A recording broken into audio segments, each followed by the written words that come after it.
सनातन धर्म में असत्य पर सत्य की जीत का त्योहार होली की शुरुआत हो चुकी है। फागुन महीने में मनाए जाने वाले इस त्योहार से पहले होलिका दहन का विशेष महत्व है, जिसे एक तय मुहूर्त में जलाया जाता है।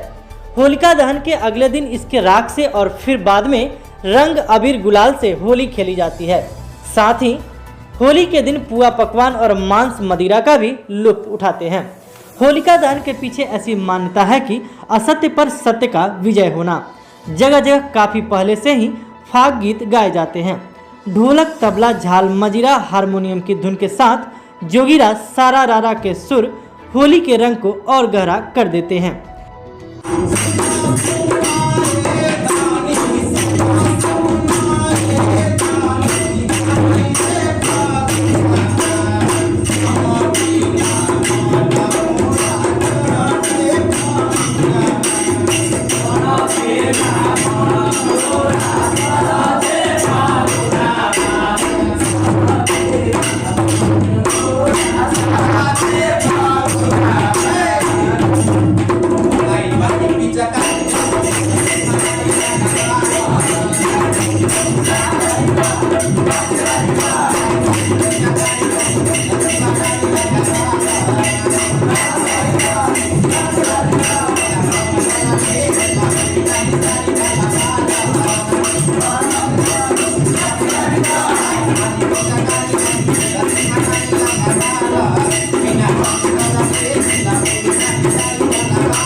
बच्चे होलिका जलाने के लिए घर घर घूमकर सम्मत मांगते नजर आए।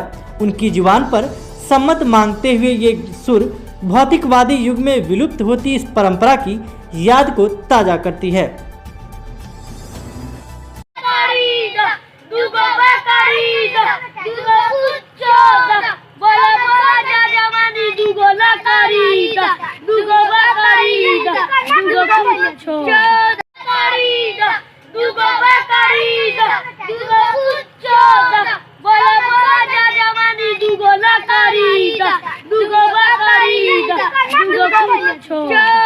क्या बाबू, क्या मांग रहे हो?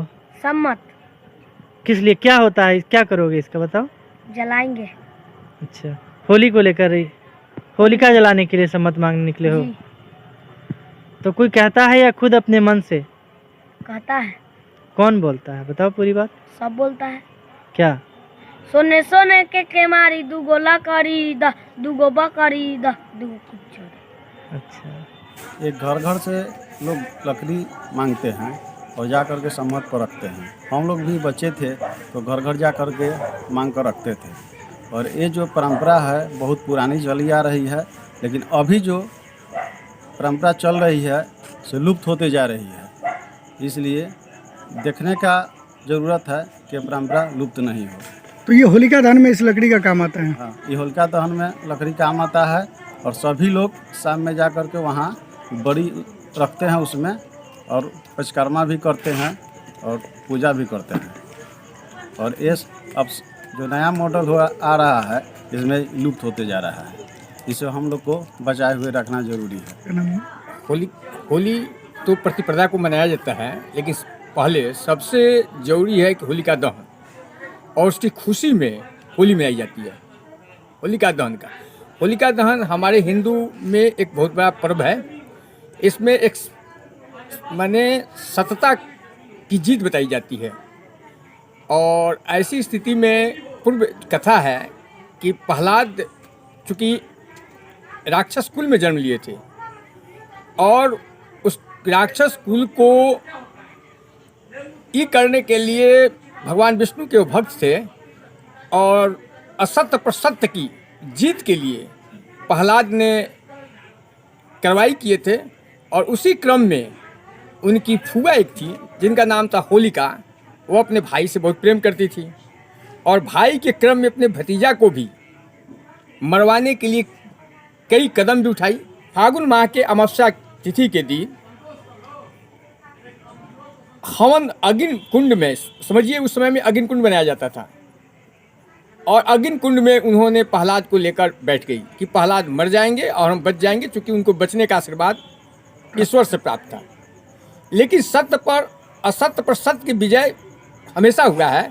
और इसी कारण होने के क्रम में होलिका का जो आशीर्वाद था वह सत्य पर विजय नहीं पा सका, क्योंकि असत्य को हारना था। और यह साबित करता है कि हमेशा सत्य ही का ही जीत होता है। इसलिए इस दिन जितनी भी बुराइयां हैं उस बुराई को खत्म करके अच्छाई की तरफ बढ़ने का एक हिंदुत्व का माने पर्व है और रास्ता बताया जाता है। एक तरह से सांकेतिक चीज है ये। सांकेतिक चीज हुआ। उसी सांकेतिक के रूप में लकड़ी भी माना जाएगा जो बच्चे आज मांग रहे थे। एकदम मैंने हर जगह की अलग अलग परंपरा है लेकर, लेकिन एक ही होता है।